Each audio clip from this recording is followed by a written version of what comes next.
how we got to where we are today, and then talk a little bit about some revisions that have been made since the Planning Commission heard this analysis. So, there we go, okay. So I can't make the screen any bigger, or I would, and I'm sorry. So if we need to circle back, or if I missed something, or there are questions, we can have a Q&A when we conclude. But so this project all started, for WNA Engineering at least, about over a year ago. So Jared came to our office with a proposal for a commercial mixed-use development, essentially on the main parcel. But when he came into the office, he had more than just that proposal with him. So you can see his concept plan there. Somebody took a photo for posterity, so I slapped it in there. But he has a survey of this larger piece of property that he wants to do something additional with, so to make it a true mixed-use project. So not just commercial with residential above, but actually incorporate some other uses, such as single-family residential and townhomes into it. So he came to us and asked if we could put something together for him. What he also brought with him to that meeting was a copy of the comprehensive plan. So I think the initial concept he had discussed and kind of gone back and forth with community members, talking about what it is that they wanted to see, and landed on this comprehensive plan document, which this character area is described as the Five Points character area, which talks about PLCs and appropriate zoning. It's an area that is good, will be good for mixed use. So with that as kind of our guidance, we developed a plan to put together the initial submittal. So since subsequent to that meeting and our development of the concept, the PD district was established, which allows for not only, it's kind of an overlay district, so it allows for some flexibility in design and standards that wouldn't otherwise be allowed in the regular zoning code. So we used that vehicle with this mixed-use concept and submitted our initial application to the Planning Commission. And that was met with some very strong public opposition, I'll say. So at that first public hearing before the Planning Commission, there were a lot of people that came to speak against the proposal.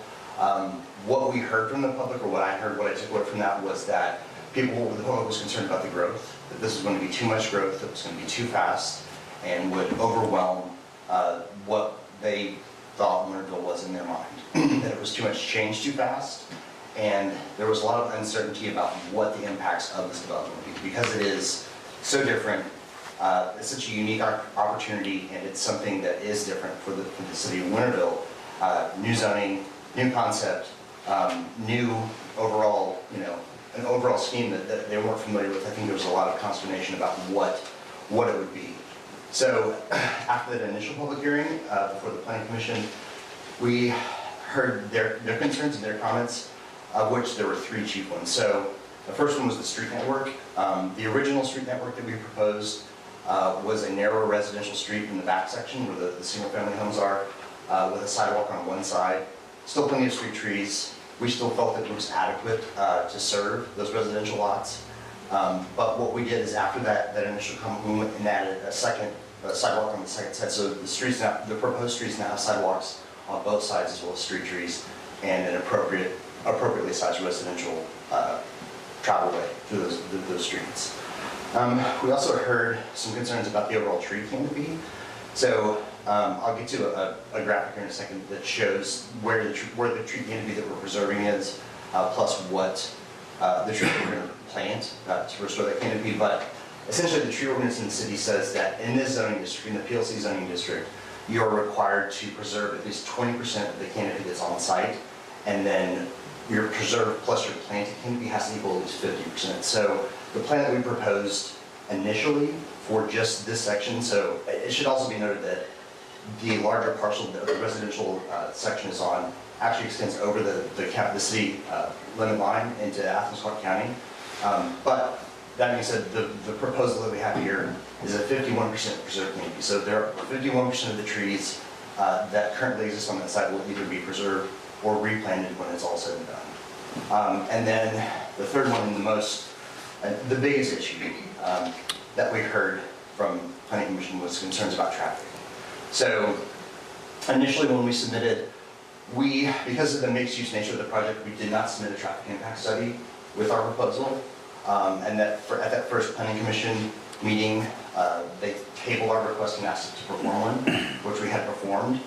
So what a traffic impact analysis or traffic impact study does, and I'll kind of try to set, it's a long document that essentially says how much traffic will your development reasonably generate. So based on the uses, based on the number of entrances and exits, how much traffic, how many trips will your development generate? And what impact will that have on the existing roadway network, existing intersections? So the outcome of that traffic study was that overall, the levels of service for all the intersections that were studied, so our new intersections and the impact on the existing intersections, they wouldn't result in any operational deficiencies, which is kind of a wash, actually. So the study found that no major improvements were needed. I think there was one recommendation for restriping turn lane for the right-hand entrance or right-hand turn to enter the development from across Main Street. But one of the findings of the traffic study did show was that the intersection, it calls it Athens Lane, but I believe it's Athens Road in North Main Street, so would be affected the most. So that intersection, according to the analysis, so the counts that they took, the wait times that they observed, and the projected growth, not only from our development, but just the natural growth in the population and the traffic volume for the city, shows that that intersection is currently operating at a level of service F and will continue to operate at a level of service F after this development is completed. It's an okay F now, but this development will put it into, according to the analysis, will put it into a much worse category. The rule of traffic impact studies and the rule of thumb is that if you're not making it worse, there's not really any call for the developer to improve upon it. So that's the rule, and when we walked into that planning commission meeting, that was what we had just received. So I wasn't comfortable offering any kind of solution to that problem at that meeting because I didn't know what would work and what wouldn't work reasonably. But the overall conclusion is that intersection is currently operating in F.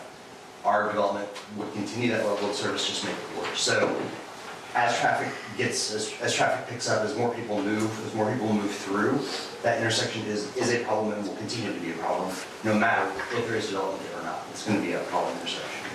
So, like I said, at that meeting, the planning commission chair asked what the solution was, and without the opinion of a traffic engineer, and two, knowing what all the inputs and constraints for the site would be, I wasn't comfortable offering something. So the planning commission did not have an option to table us again, so they voted to deny our application, which is why was the main reason why we were recommended for denial from that body. But since then, what we've done is we've taken a long look at one, how traffic flows through that intersection, how much traffic our development is projected to generate, and what are some possible solutions. So part of that study was figuring out exactly how the possible scenarios for development in the future. So on the left is the proposed uses, which is our scenario, and you see that table underneath it. That breaks down the trips generated by each individual land use category. So ours is projected to generate 2,078 daily trips. An important note that I think everybody should understand about a trip is a car passing a fixed point at any given time during that 24-hour period. So if you come home from work and then you leave again in the morning, that's 2 trips because you're coming and going. So essentially take that total daily trip number and cut it in half for the number of actual cars going and coming, leaving and arriving at the destination. What's more important when we look at that overall volume and the impact the traffic has with those peak volumes. So peak morning and peak evening. So peak morning is usually between 7 and 8 a.m. and then peak evening is usually between 5 and 6 a.m. And that's an hourly rate of traffic that the development will generate. So peak AM we're at 133 total trips, and PM we're at 225. By right, so as the property is currently zoned now, we developed a scenario where we put 2 uses, just a quick site plan with parking, no improvements, and ran the same analysis. So essentially you input the square footage and it spits out a number of trips generated based on the square footage. And that by right scenario showed us that no matter how this property develops, that there's going to be an impact to traffic. Ours just happens to be, this mixed use scenario just happens to be a lot less severe than what could be done there without a rezoning or any approval, any discretionary approval by planning commission, mayor, and the council. So that was one exercise. We also tried to figure out ways around that intersection to figure out if we could get traffic to flow in some different configuration to ease some of that pressure. And what we ended up with was this. So this is a roundabout, and then you can see this is, I know this is not a colored image, but up here to the screen north of the top of the screen, that is our development, the Firefly Trail crossing across it, and then the North Main is to the bottom. But according to our traffic engineer, both the size of this roundabout and the functionality of it would work just fine. And he gave us a couple of different examples of similar situations where roundabouts the size, handle the size, the volume of traffic, and actually improve the overall level of service of the intersection. So what Jared is prepared to proffer as part of a condition for approval of this rezoning is a contribution of $150,000 towards the construction of this roundabout, as well as assistance designing and permitting the roundabout, with a couple of caveats. So that $150,000 will have to be what is his contribution towards the overall cost of this.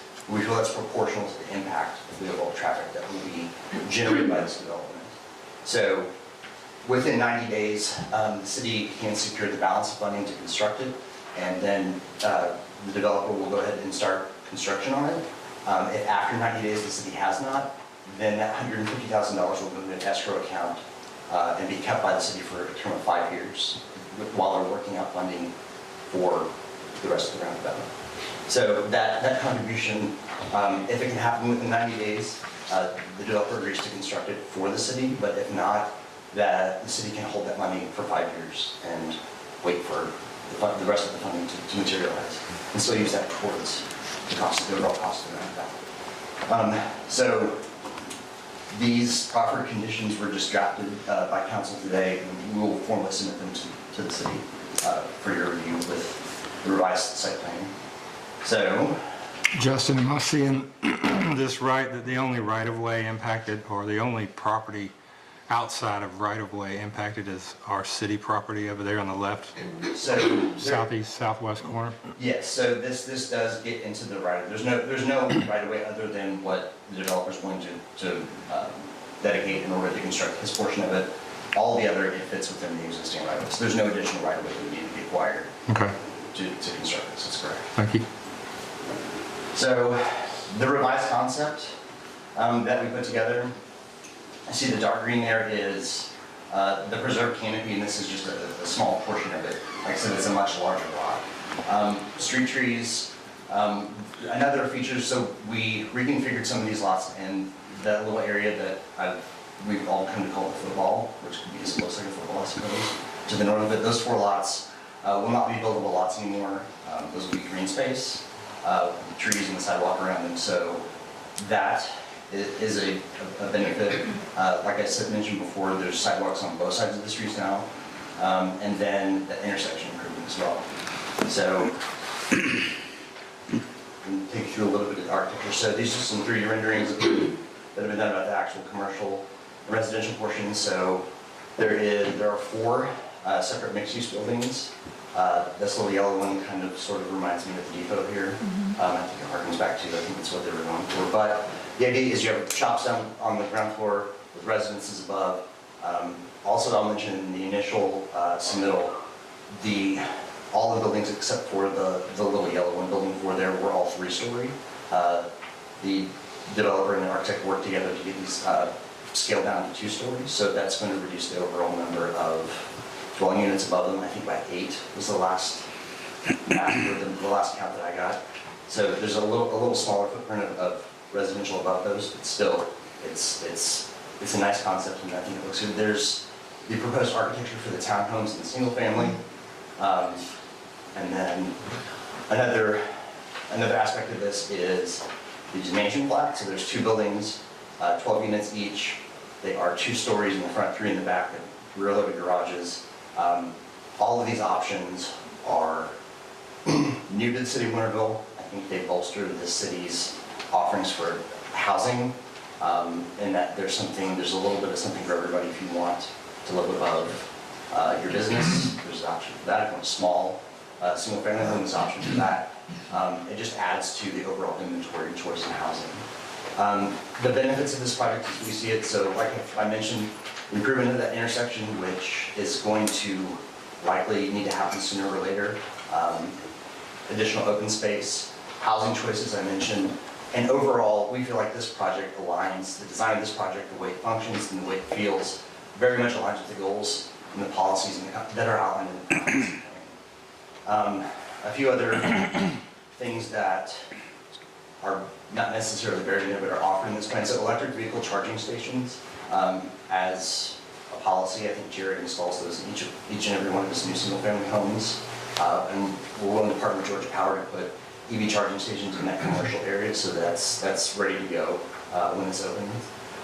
There are covenants that will run with the land, both in the single-family and the multi-use portion, so that will enforce landscaping, upkeep, that kind of thing for the single-family homes, and also for the multifamily. I can let Jared speak to a little more details about that, but it just ensures the city that this is going to be a well taken care of and self-policed development. It's a walkable and human scale development, very much in line with the Conference Plan.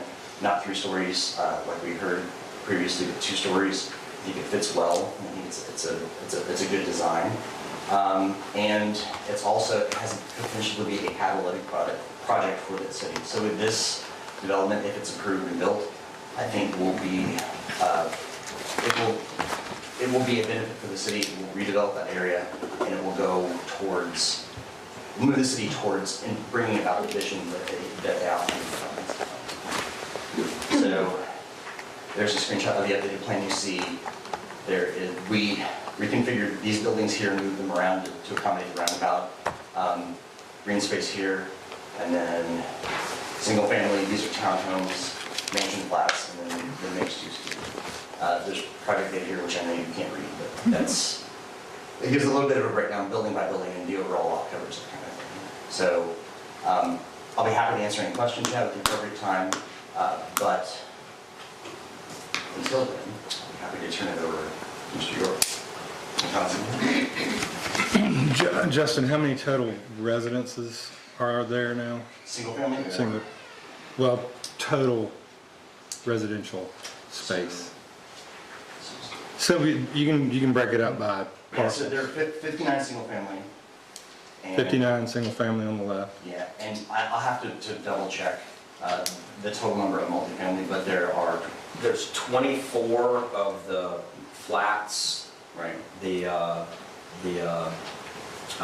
mansion plans. the mansion flats, 19 townhomes, and I cannot remember the number of units over the top of the commercial. I want to say it's like 15. I think so. something like that. Yeah. 15 sounds like the number that I remember, and we will certainly 15 total. 15 total over those units. Right. I will have to go look that up and send it to you to make 100% sure, but I believe it was 15. Yeah, so our intent was to have this public hearing, gather some input, and then if there's any refinements that need to be made to the plan, certainly turn those around and get those to you this week, not tomorrow. Okay. So that will be updated, everything will be correct, and any other information that we provide. Awesome. Thank you, Justin.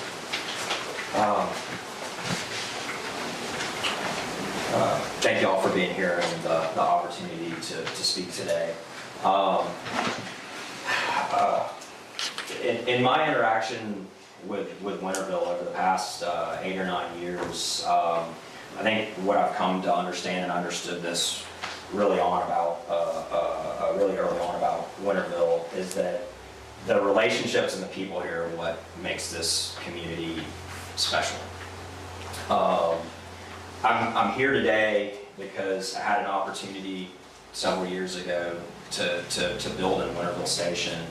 And through that process, it was obviously very successful to us. We were able to work with people within this office, and everyone was very kind to us, respectful to us, worked with us very well. You know, as a matter of fact, it was very refreshing, you know, that you know, compared to some of the experiences we were having in other places with municipalities. And, you know, after those kind of successes and those relationships are built and those experiences happen, we had the opportunity to acquire this other piece of land. I'm thinking that's 2 or 3 years ago now. And at that time, we really started reviewing the future land use plan. And I remember one of my earlier conversations with Dodd was like, you gotta read this, you gotta look at this, and you know, I got a hold of it and really delved into that. And ultimately, looking at that future land use plan, I saw an opportunity for Winterville to grow and to do it smartly and do it well. I don't think Winterville needs 300 houses. I don't think Winterville needs 80,000 square feet of retail space. It doesn't need a movie theater. It doesn't need something that looks like the Out Shopping Center. But I think there's some smart growth for Winterville out there. I not only saw the opportunity for that growth, but I saw an opportunity to hopefully do it as a partnership with a community that was willing to take part in that partnership. I really feel strongly that Winterville needs a downtown retail district.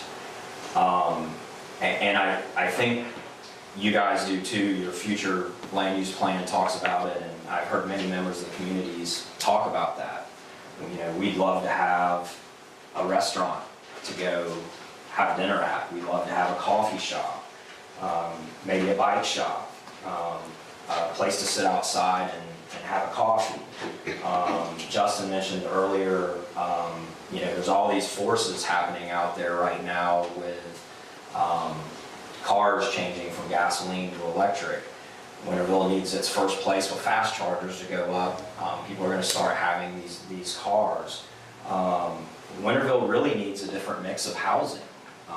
That's true of every community that we deal with right now. The single family zoning codes that were implemented years ago, for whatever purpose they solved, they really segregated people, and they killed the type of housing where you had a community where you have residents in different size houses on different size lots living near each other and being able to walk to services. And the fact that Winterville can grow, and I think that, you know, this project aside, I think there's a lot of people in this community that want Winterville to grow a little bit, and to get these, some of these services and some of these amenities. And I'd like to point out that where some of these relationships are formed and fortified is when you're standing in line at the coffee shop with your neighbor that you haven't met, or you're having your kid's birthday party in a pizza shop. You know, these are the things that can happen here. Is those relationships. When I just drove through town right now, you know, it was 5:15, 5:20, and there's just a lot of cars zooming through going from point A to point B. I didn't, you know, I feel those relationships over here at the community center and some of the things. I don't feel them over there. And so I just wanted to point those things out. As Justin mentioned, a couple of the main concerns we've heard about this are the traffic, and that this development is just too big for Winterville. And I wanted to address those. And Justin, I think this slide is good enough. Do you have one that doesn't show the roundabout? Not sure. Yeah. No, not exactly. Okay, and you can go back to that one. Yeah, okay. So one of the things I wanted to point out about the traffic, and I want us all to be extremely clear on what the traffic was showing. And I'll come over here so that the public here can understand. The big 5 points intersection red light is down here in this area, if you know where we are. And this is Main Street coming up here into Athens Road. The traffic study didn't tell us that all of this breaks down here, that that we have a problem at our big traffic light. It doesn't tell us that somebody coming this way, turning in the development is going straight, is having a problem. It doesn't tell us that anybody's having a problem anywhere, except if you are driving what I guess would be on Main Street towards the development, and you need to take a left. That's the one place that we're breaking. So I'd like us to be able to put that in perspective. This is not a traffic disaster. This is, I'm turning left right here. And what the study told us is that in 5 years, adding this development, also factoring in the growth of Athens and the surrounding area and the growth of Winterville, that this left turn for 1 hour or 2 hours a day, peak morning traffic and peak evening traffic, just during those hours, this enters an F rating on the traffic thing, which I have to be honest, I don't fully understand. It's not like A, B, C, D, or F like we had in high school. I think there's actually a... There's a word. There's worse, there's a G and an H and... There is not. There's It not. goes to F. It does go to F? Yeah, Okay. it goes to F, and that is Okay. it. And So I speak the appreciate truth, know your information. And I appreciate you correcting me on, and Yeah, of course. I appreciate you correcting me on that, okay? So, tonight, on the way here at 5:15, 5:20, I looped through this a couple times, and I didn't have to wait. I also saw 5 or 6 other cars take the left there and not have to wait as well. And I honestly can't sit here and say that thing is never backing up right now, and it may be, and obviously the traffic study said it is. But what our development is adding is during peak morning traffic, without me looking at my notes, I think it was 133 trips during that morning peak hour. And a trip is an in or an out of our development here at this intersection. So that could be a car turning left in here, it could be a car turning right in here, it could be a car going straight, or it could be a car going out in any of those directions. And I can't help but sit there and as I'm taking a left, and that 133 in the morning in that peak hour, and I think it was 225 maybe peak hour in the evening. That is, in the morning, an extra 2 cars per minute, and in the evening, that's an extra 3 cars per minute. And, yeah, over here, 225, yeah, so it's a little bit over 3 cars a minute. That, had this development fully been there, and that extra 2 cars a minute were going by this evening, and that extra, or 3 cars a minute going by this evening, or 2 cars a minute going by this morning, would not have appreciably affected my ability to turn left in that lane. And I know they wouldn't have tonight when I was there, if that makes sense. Obviously, there's a concern there, and I do not want to belittle that concern at all, and I do not want to say there should not be a concern there. But I do want us to understand the gravity of that left turn versus the benefit of this development for the for Winterville. And the other thing that Justin was showing with the by right scenarios in traffic is that when we originally started this journey, I think we had proposed a similar project to kind of what's up here that was kind of cut off back in this. And at the time, the ordinance wasn't there for us to submit it, so we didn't submit it. We had some meetings and had some back and forth. And one of the big community concerns about that was adding a second entrance to this, which is really the whole reason we came around and got control of the piece on the other end. Having that second entrance on the other side of this property and having these residential uses within it, they significantly decrease the amount of traffic that's going to be put on this intersection. And the reality is if this development goes away, whether I develop this piece of property, which I currently own, or somebody else develops it, the traffic situation here is more than likely going to be worse than what is proposed right now because it has a commercial designation. The commercial traffic is much worse than the residential traffic based on the traffic analysis. And so, again, I just want us to all be on the same page. And if that left turn is so important to people that this development doesn't get done, so be it. But I want to be about the left turn and about the correct data, and not because somebody thinks that the traffic light at the 5 Points intersection, that the whole thing is blowing up because of this development.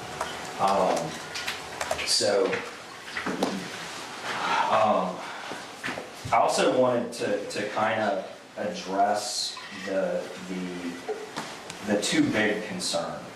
As I stated earlier, Winterville does not need 300 new single-family houses in the same price point. It doesn't need something giant, but you do need an anchor. One of the things that I've learned through development, construction, and some of the places I have built in the past is when somebody goes in first and does something really nice and does it really well, the domino effect of what it has around it. And I don't necessarily think in Winterville that's a domino effect of, okay, Jared comes in here and does a big development, next thing we know we got 5 big developments in here. What that domino effect is somebody has come in here, done an anchor development, and they've done something really nice, and then that makes the property down the road, the Dollar General, the car wash, or the tire place, it makes it more valuable, and it puts it over the tipping point where somebody can actually get a project done. And I think we've actually seen, you guys have had some ordinances in effect, there's been some ability to have restaurants here, there's been some ability, and no one's done it yet. One of the reasons that is the smaller projects, they don't have economies of scale, they're hard to get done. They don't work on the one-off. And so you kind of need that bigger thing to set them off. The best example I can come up with here is many times early in my career, we'd go on a street that wasn't very nice and go to there'd be a vacant lot at the end of the street, and we'd buy that lot and build a really nice house on it. We'd have the nicest house on the block. And I'd drive back 1.5 years, 2 years later, and all we did was build the one house, and the next thing I know, and there's 10 houses renovated on the street, and they look beautiful like a picture in a magazine. And I would hope that if we did something like this, that some of those uses of the buildings that are existing there in the 5 Points intersection, that even if the uses didn't change, that potentially they would get a facelift, or some other things would come in there. And so I really think that that type of growth is good. The other thing I wanted to point out is I think we're the right team to partner with on this. Number one, there's the obvious that we have the land and we have the opportunity to do it. And number two, we're not some developer out of Atlanta. We're not D.R. Horton. We're not somebody coming in here that doesn't know Winterville a little bit. We know you want small and local. We know if Arby's or some big chain is coming at us, we know to push them aside. And we know to get a real estate professional and start calling the local chefs in Athens and saying, hey, do you want to come out here and open a restaurant? What do you think about this? We know who the local coffee shops are. We know what those things are. We know the vibe of what needs to go there. I also think that in order for us to truly partner with the city, that this isn't about us getting a project approved and saying thank you very much, walking off, going to our office, and we plop something on the ground and don't ever talk to you guys anymore about anything other than permitting. And I apologize if I stole this idea from one of you guys, but I think we need to form a small committee that keeps in touch, meets regularly, and that we're showing you our final building plans before we actually build them. We're talking to people. If somebody else is doing a project across the street or down the road, we're coordinating that and looking at what does our brick look like versus their brick. We are sharing things with you guys like our condo docs, and showing you how we're protecting our trees and our and how we're doing that. We're pulling in your tree experts in towns who know what are the appropriate trees in this area, and we're trying to figure out, can we do a better job than planting 800 Nuttall oaks 30 feet apart from each other in this development, which is what Athens Park County's tree schedule tells us to do. We're sharing timelines with the community. We're giving the community updates and things like that.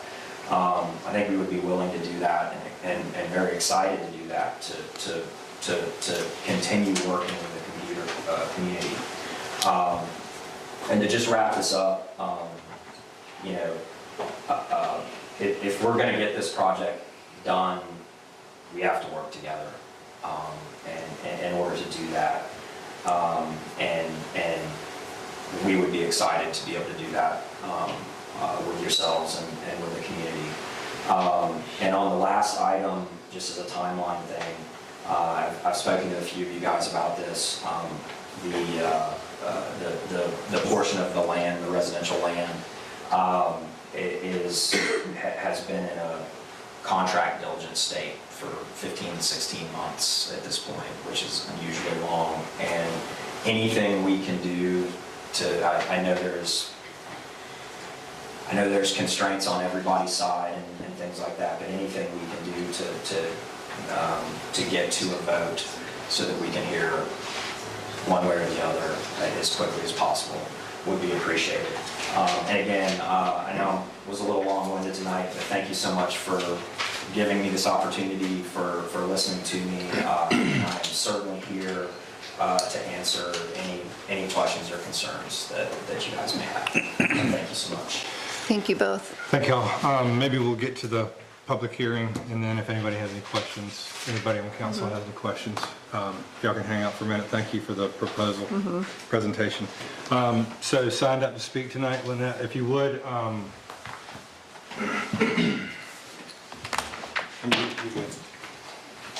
and take the podium. Lynette Prescott. And state your name and address, and smile for the camera.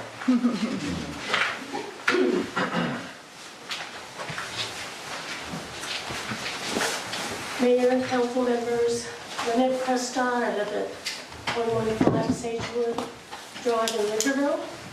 We've lived here about 2 years now. We graduated from the University of Georgia, worked in Virginia, moved back to Athens area from Augusta, but Augusta's just gotten so crazy with traffic. People, we looked for something a little smaller. Now, Winterville, was very glad to find Winterville. My husband and I drive, cycle the Firefly Trail 2 to 3 times a week.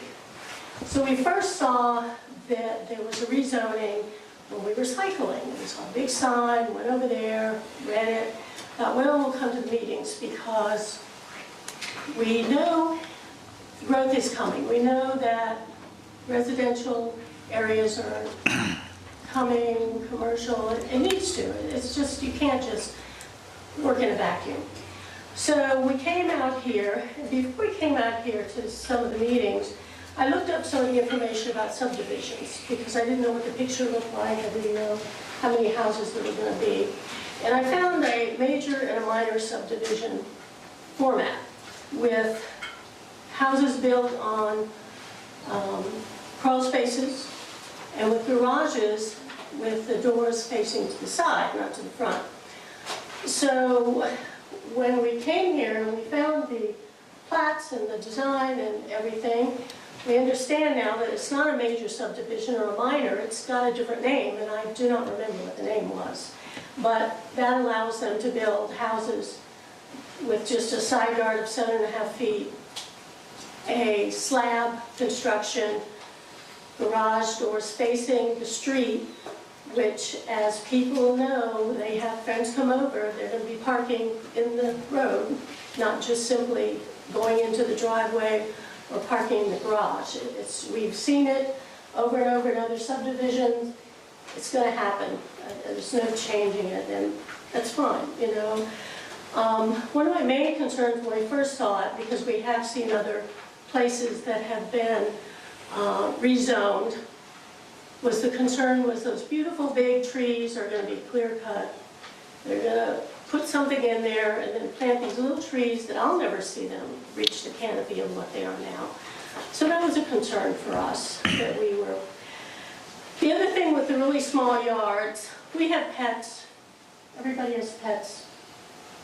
How are you going to fence your backyard and let your dogs run in the yard and play without them barking at the neighbor's dogs or getting out of your fence and running on the road?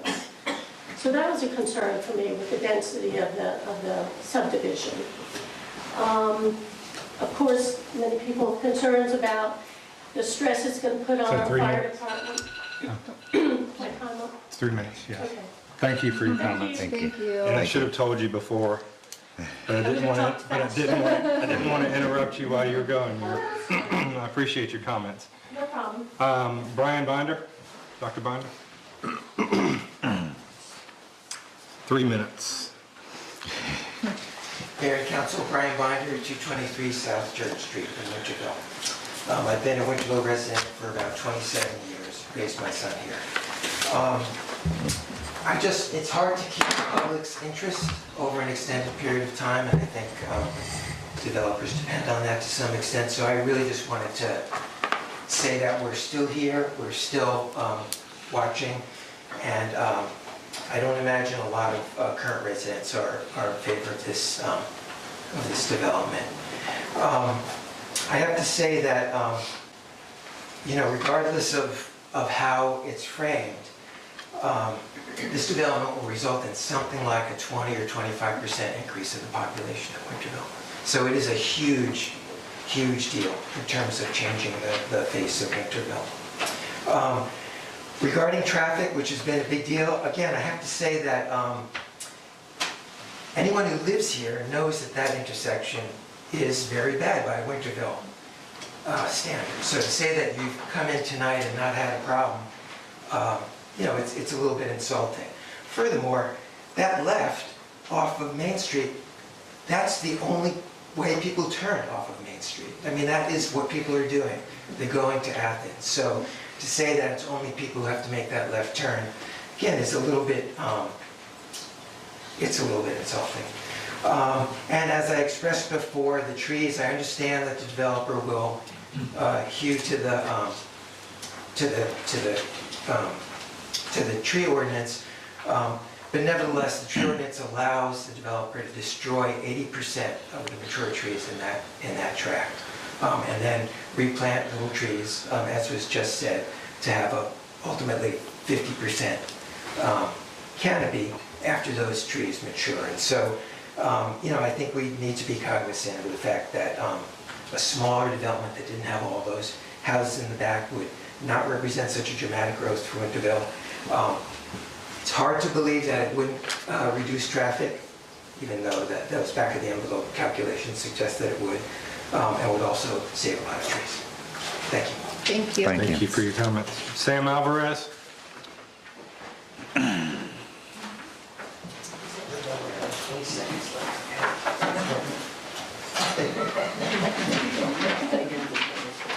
I think most of you know me, I'm a loudmouth. As far as saying that the increase in traffic is going to be a minimal impact is ludicrous. You're trying to tell me that if I had a cup that holds 16 ounces and I started dripping 100 drops of water in it, that's not going to overflow? Address council, Sam.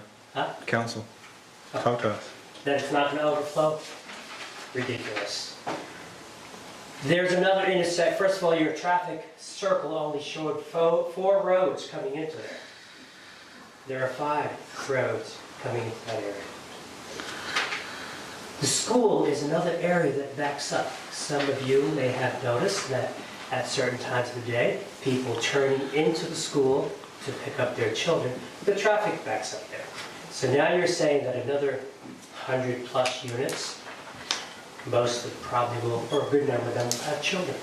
That it's not going to be an increase in traffic of that area, and that that's not going to back up. It will back up.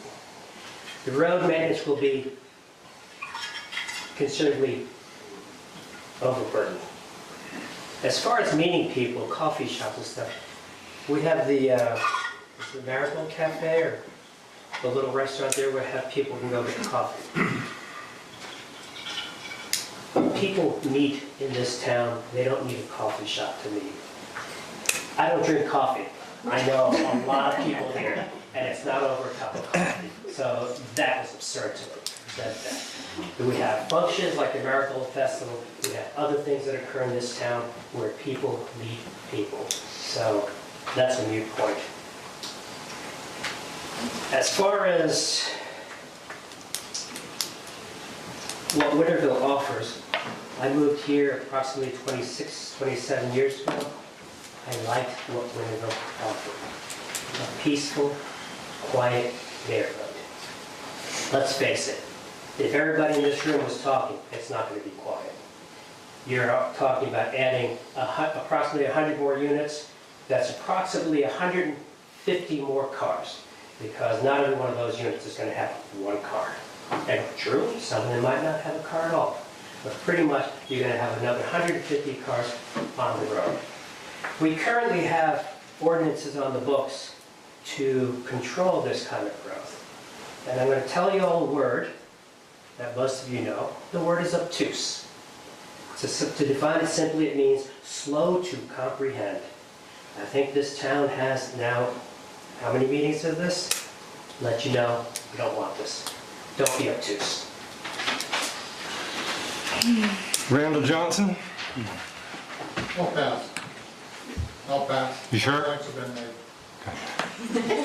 Okay, and that's all. I did have Justin, I had you and Jared on here, but y'all spoken. Yeah, we both came in late from work. Slots. Sure. 3 minutes. You, okay, I'll go. Okay. Just 2 of you? I'd like to table on that too. Y'all sign up next time. There's a bad wreck at the corner of the loop in Walpole Road that backed up for about 45 minutes, so. You got 3 minutes. Shannon Milan, I have lived in Winterville. I actually live in the Winterville Station subdivision. My comments to council is he's talking about covenants. I would ensure that those covenants are set out in writing before, because in our neighborhood, you can go by and see a lovely spurt blue house that originally was not an approved color. In our neighborhood, that is in our neighborhood. I would just make sure that all of that's kind of really spelled out. Again, funding for, I'm a mental health person at all meetings. Funding for mental health training for our first responders, and our local government is going to need to increase with our population increase. There's already a mental health crisis in the United States and Georgia. So that's my comments. Thank you. Thank you. Thank you. You need to meet Linnea before you leave tonight.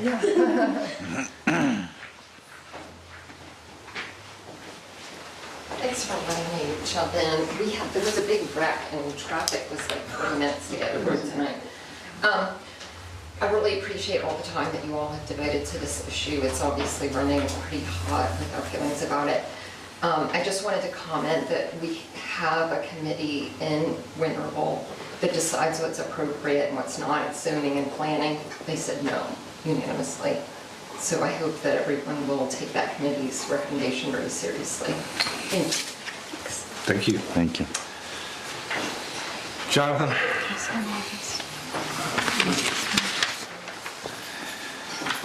Hey everyone, sorry I didn't sign up, but there were some points made during the presentation that I just wanted to address. That was after the sheet had been passed around. Regarding the traffic, I do think that arguing that this traffic should not be improved or a percentage of the road work should be done based upon how the score is dropped, Randy's right, you can't get worse than F, so arguing that I didn't make your traffic any worse than an F is kind of disingenuous because there isn't anything worse than that. On the similar note, the argument that cutting the trips in half is the right way to calculate trips doesn't make any sense to me because once you leave your house, you have to come back. You can't just teleport home. So saying that 200 cars on the road is actually 100 trips. I never agree with Sam, but that's absurd. In the previous meeting, a point was made by somebody regarding another development Mr. York had done off of Oglethorpe, where the homes are on or just barely above grade, very close together, and his argument was that that's not representative of his company's work because they were bound by zoning in that particular area. I believe you said something to that effect. First off, I think you should stand by your work and say, oh, this isn't the sort of thing we do, it doesn't make much sense to me. And secondly, what's to stop him from doing that here and then going to the next town and saying, oh, what I did in Winterville isn't representative of my work. I don't think it's particularly strong way to stand on. And lastly, the by right map that was shown tonight, whether it was intended or not, it feels kind of like a threat because it's, you don't like this development I put together, here's something I can do that's way worse. I don't think that's the type of person that I would want representing my community in a committee. So I don't think that he speaks for most of the people here, and I don't, any argument that he does is really just hot air. So thank you. Thank you. Yes. All right. That concludes our public hearing. Thank you all. Does council have, Chairman Watley? Just a question real quick. Mayor, I just wanted to, not about the project, but just procedural. What is your timeline for voting and that kind of stuff? So Tell us about that. we've got to get some guidance from city attorney as to what we're required to do next week. It'll be on the agenda. And it'll be either be tabled, it'll be voted up or down. But it may, like we talked about last night, may come back through planning and zoning. I've got to get some guidance, further guidance from the city attorney on that.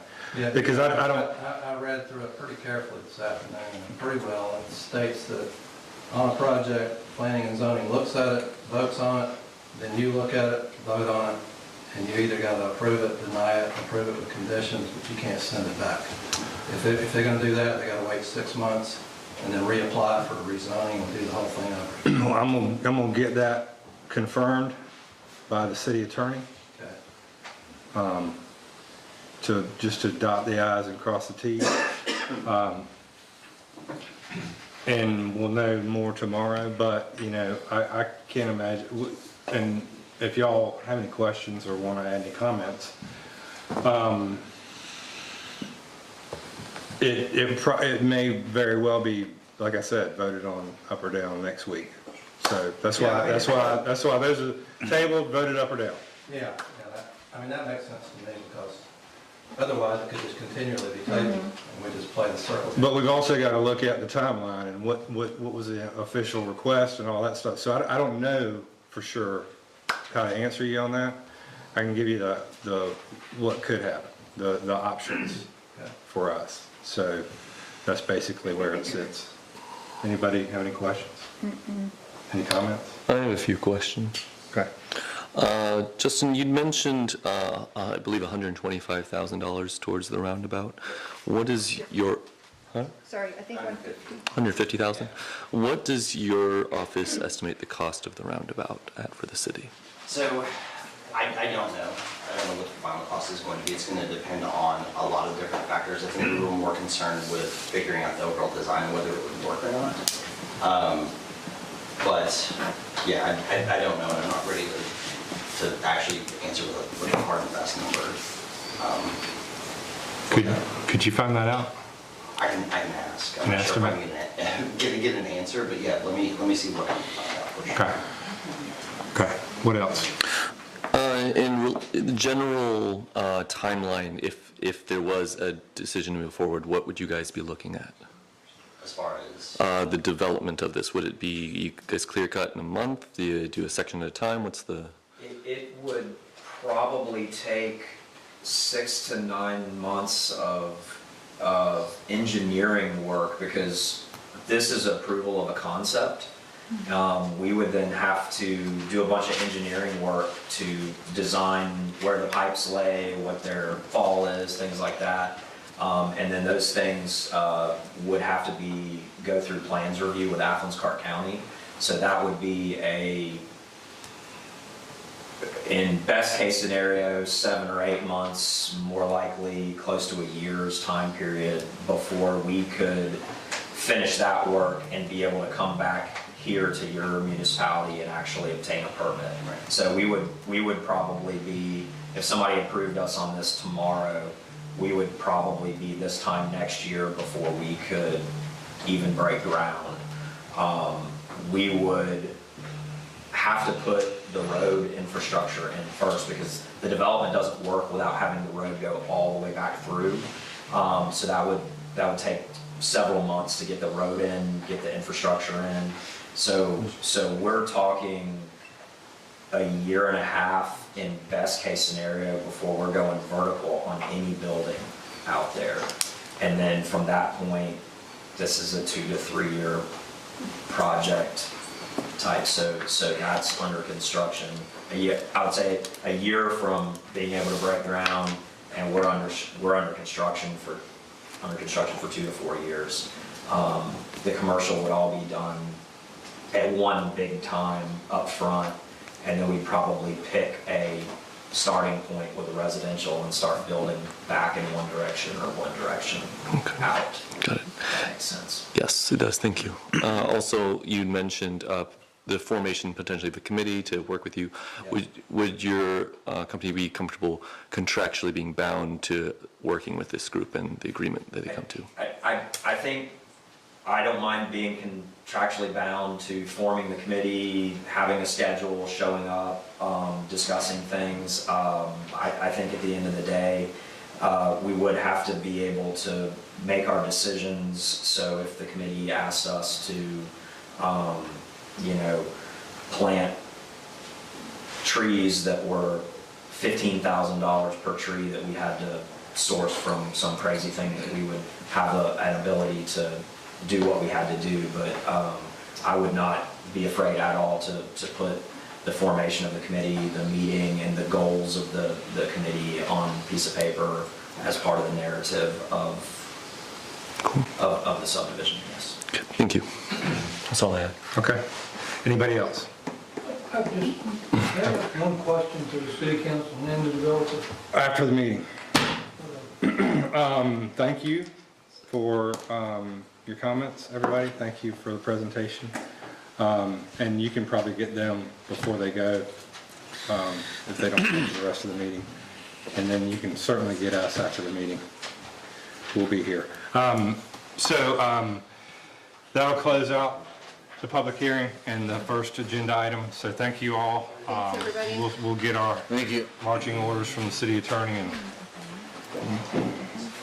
and have this on the agenda for next week, one way or another.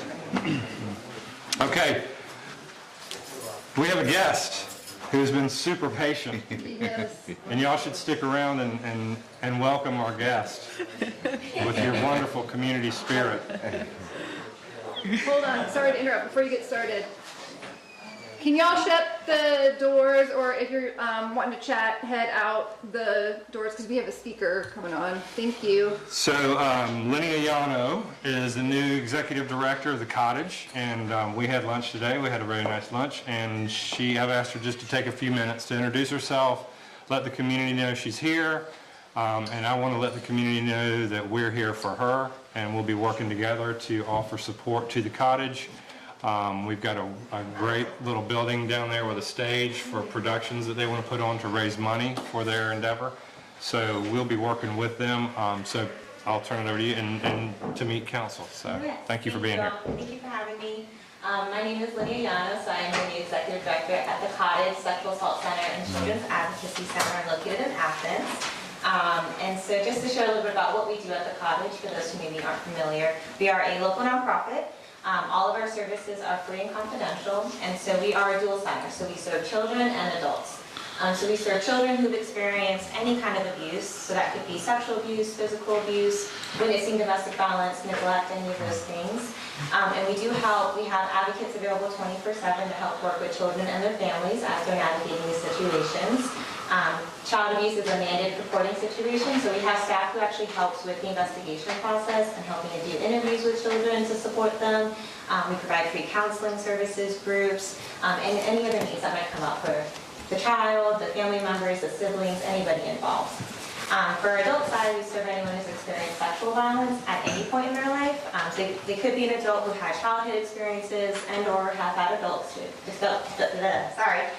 experiences. But we will help work with an adult. They get full choice of what they like to have happen, so we help to explain their options when it comes to reporting processes, if they have any medical concerns, making sure that their bodies are taken care of. And then we do also help providing counseling services in groups as well. Some of our counseling services are in-house for children, and then for adults we partner with surrounding counseling agencies, and we actually help to pay for the cost of that counseling, so it's never a barrier for anyone who's in need of those services. And for adults, we also serve secondary survivors, that's family members, friends, loved ones, partners of those individuals, because we recognize that trauma can impact everybody in a variety of different ways. So we have a 24/7 crisis hotline. That's always the best point for someone to reach out who's in need. Anybody can call that number. It is confidential, so you get to choose how much you want to share. And we always have someone available 24/7, no matter what the need might be related to these situations. And so I did bring some of our pamphlets just in case anybody would like to take our information. I'm happy to stick around for a little bit out in the lobby area too if anyone wants to come to me. But we are a nonprofit, so we heavily rely on community support, and we're here to serve the Clark County community. And I recognize we haven't been as connected with Winterville, and so within my new role at the Cottage, I really want to help to bridge that gap and let everyone know that our resources are available. And one last plug, we do actually have a fundraiser event coming up next week. It's the Vagina Monologues. It's a play for anyone who's not familiar. I have a flyer, extra flyers if anyone would like it. But it's a really wonderful production if you've never seen it. It's next week on the 16th, 17th, and 18th, so Thursday, Friday, Saturday nights at 8 p.m. And it's at the Unitarian Universalist Fellowship of Athens off of Timothy Road in Athens, Georgia. So tickets can be purchased at the door or online. So I'll also have some flyers if anyone wants to take one. But does anyone have any questions for me? Yes. I just want to say that you're a great asset to the police department. Oh, thank you. Appreciate everything that you do. Thank you so much. We appreciate all of your support too. Yeah, and we'll probably get a lunch together soon. We discussed you and. We tried to reach out. Yeah. Yeah. So, and then I'm gonna connect you with our public safety committee and our principal at the elementary school and anywhere that we've had issues in the city, because I don't think the city's used you as a resource in the past. We talked about that today, and I think there's certainly citizens that can certainly benefit from your services, and so we want to support you. And so the fundraiser that they are having, we did talk about told them they need to have that auditorium. Yes, So- I'd love to for next year. So we'll be supporting you, and y'all all meet Linnea. Yep. So thank you for Thank you so much. thank you for being here. Yeah, thank you. And we do have a lot of people that will be reaching out to support you in this room, so you'll start to hear from those Wonderful. people in the next few weeks, I'm sure. Great, thank you so much. Thank you. May I have some of your, yeah. And leave some posts. We'll put them. Okay, awesome, perfect. We'll take them to the door. Thank you, thank you. Here's one of our. Let me have those. Yep, Child. appreciate it. Thank you for being here. Of course, Really, thank you really so much. sweet. So, yeah, thanks. You guys want any posters? Yeah, leave them up there front. We'll put them on the city hall door. Thank you. And thanks for sticking around through the public hearing. Yes. It's great to see how passionate everybody is in their community. We appreciate everything you do. Is it really?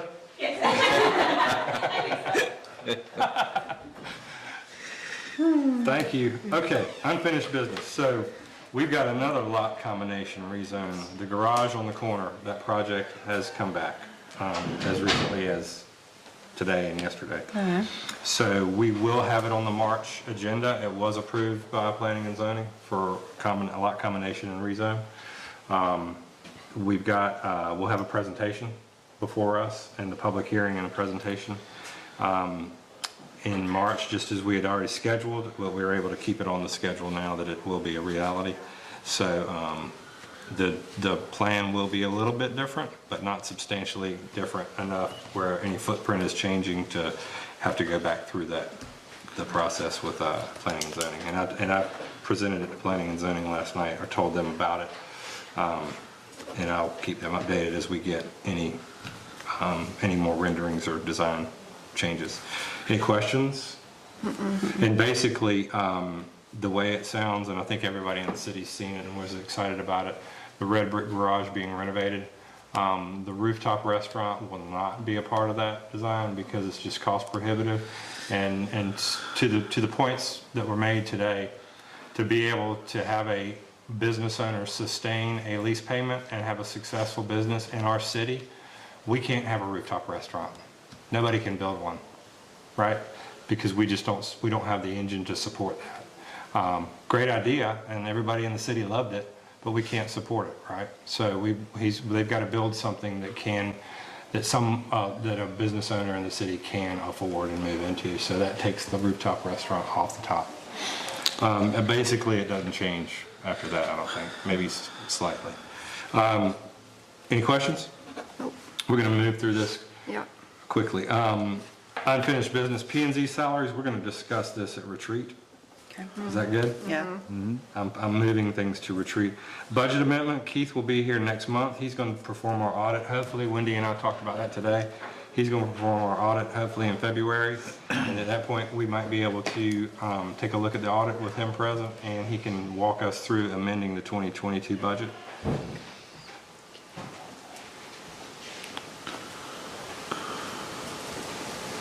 Chief, you can open the, are people still talking out there? We need the doors open because it's a public meeting, but you might tell them to You go can go outside. outside, yeah. Thank you, Chief. Plumbing at the community center. So we've had issues since that building opened. We have to fix this. We thought it was going to be about $12,000. We've got a quote for $1,200. I am confirming with Tom and with Jack that this is going to fix the problem. We have to pay hundreds of dollars every month to have the bathrooms fixed after the large gatherings in the community center. The plumbing was not done correctly 10 years ago when they started building that building, so we've got to go underground and fix it.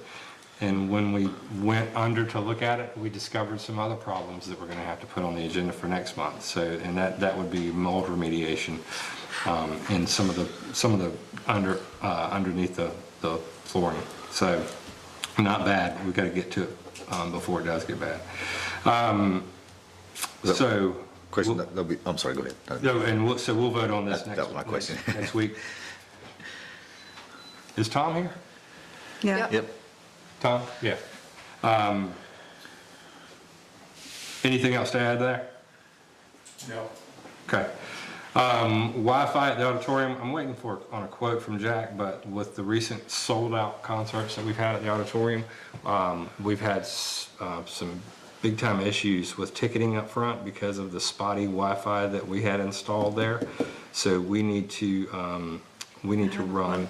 Is that? I have the Oh, you do have a quote? Okay. Yeah, it's $10.99.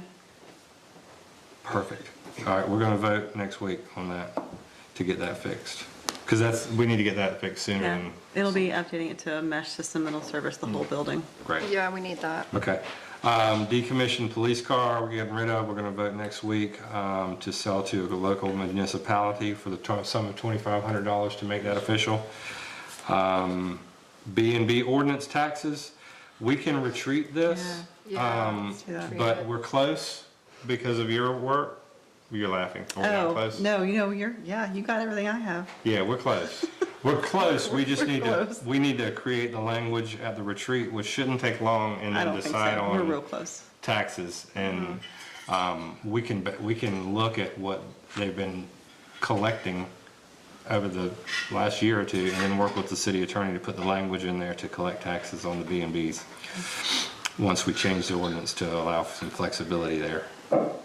So we'll put that in the retreat and put that on a future agenda. Arbor Day is February 20th with Winterville Elementary School, and a great little community project we have to promote literacy in the city. And the principal there is certainly driving that endeavor and helping us with that. So they're off school that day. So Arbor Day will be 2 o'clock in the auditorium. Winterville Elementary families will gather with a book, The Curious Garden. They'll be given a sign and a planting, or a tree, seedling, I think. Then we're gonna read the book together, have some food and fun at 2 o'clock, dedicate a tree in the city like we do every year, celebrate Winterville's Arbor Day, and promote literacy. They'll get a yard sign that they can read the book together. I gotta work with the Arts Council to get their, some supplies there so that families can sit together and decorate their yard sign and put it along the Firefly Trail for a month. And what they, Pitter Park at 2 o'clock, February 20th, President's Day. So anybody that has a day off or wants to come out and read a book and get a sign, you're welcome to do it too. Bring grandchildren, children, whatever you want to do to help us support that. Any questions? Okay, citizen committee updates.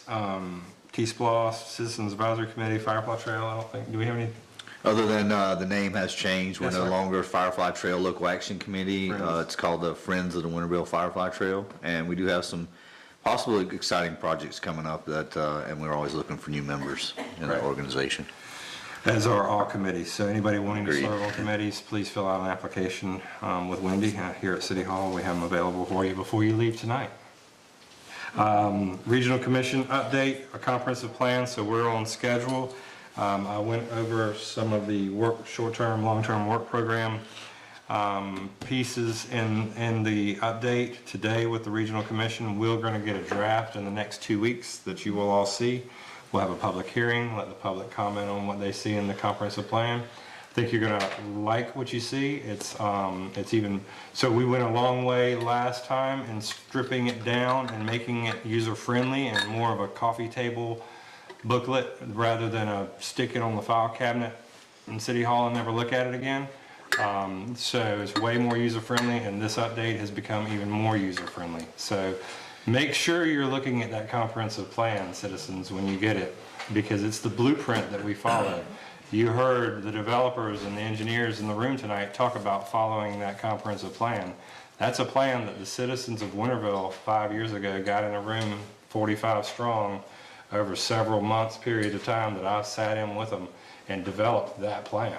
And everything in that plan is a blueprint for the city council to follow. And we've been following it, and to the point where we got accolades from the state. The state watches these, right? You get grant funding based on whether or not you're following your comp plan. If you don't follow your comp plan, you don't get a Fox Theater grant.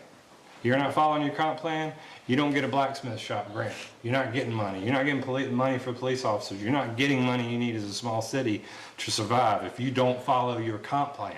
So the citizens make that comp plan. I urge you to be a part of that project because we follow the comp plan, like I said, so much so that we got accolades from the state for having done so much on our comp plan. that we almost got a little bit of a break in our update because we had accomplished so much from a heavy workload. But what we did is we increased our workload even more for the which y'all will all see and not be too happy about for the next 5 years. But it's all good stuff and it all benefits the community. So be a part of that. Any citizen requests for the agenda? I keep bike rentals on here. I do hear charging stations a lot now. Bike rentals, charging stations. We heard some of that tonight. If y'all got anything, let me know. I have an agenda item, so email wintervillemayor@gmail.com if you've got items in your neighborhood or in your communities and your, where your tribes live around the city, and let me know if there are things y'all need or hear neighbors needing, talking about, wanting for safety reasons, anything for the health and safety, well-being of this community. So let us know. We're certainly geared towards those, toward those ends. So that is on the agenda every month, citizens' requests for the agenda. Last, city council issues, concerns for the agenda. One thing did not make the agenda tonight, and I don't know that it needs to be its own agenda item, but the money that the Winterville Volunteer Fire Department needs to outfit the new truck. Okay. I believe we've already voted on that, but I think, Wendy, it's just a logistical question. Is that right, Chief? Of like Right, how do we- purchasing? Go through PO systems, I don't know. Okay. Do we, so do we need to, so safety committee recommends, do we need to re-vote based on selling a truck? We probably need to have some discussion around the logistics as a group. We've got a list. If it hasn't changed, we have a list. That would have changed though, right? Since we sold a truck?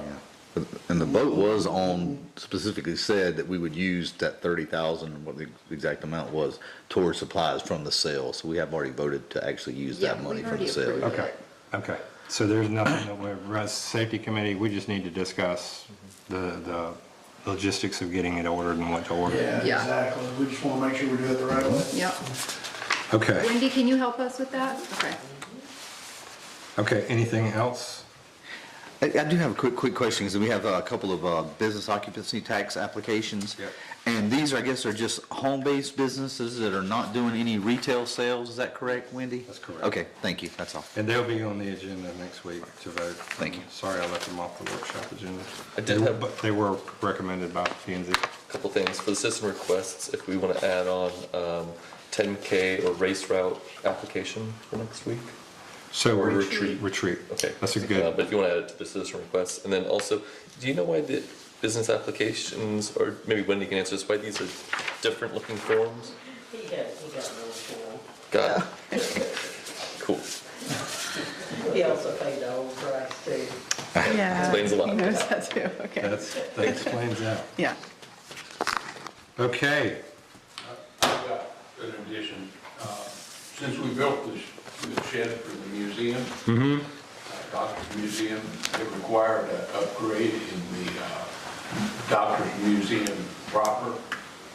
And we've started that without your permission.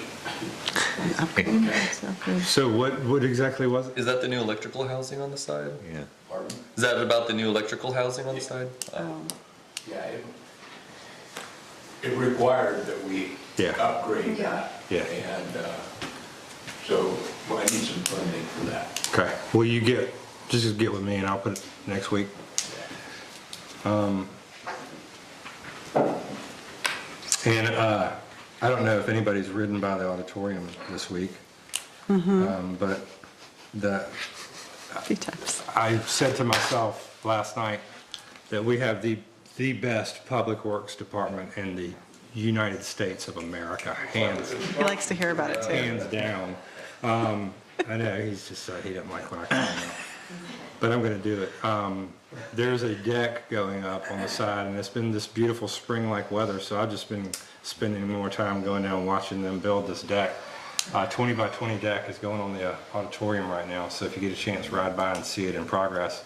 And then some more of the finishing touches inside are super exciting. So that building over the holidays and beginning of the year was We got a lot of really good comments from people that visited there, not only patrons, but musicians, performers, and people that want to come back, which is a good thing. We've set the tone for that room to be a high caliber entertainment venue. That's all intentional. We're going to continue to do that. We've got an Irish band coming.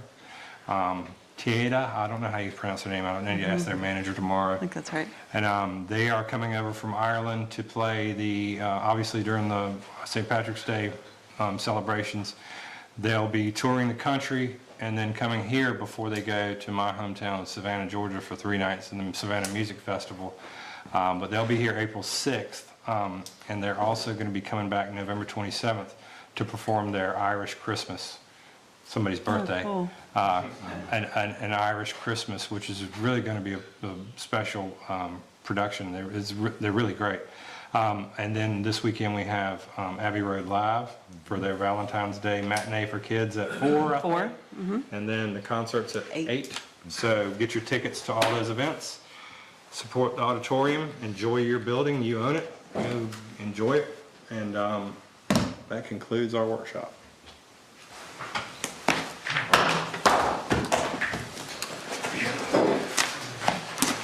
Yeah, the Wi-Fi's already been set. We'll just make it official. The Wi-Fi was already been purchased. We got it from Amazon. I just sent them a link for it, so we're gonna get them to come out. I know. I didn't just figure it didn't really matter, but. I just said development. I heard nobody say anything about any improvements or changes in the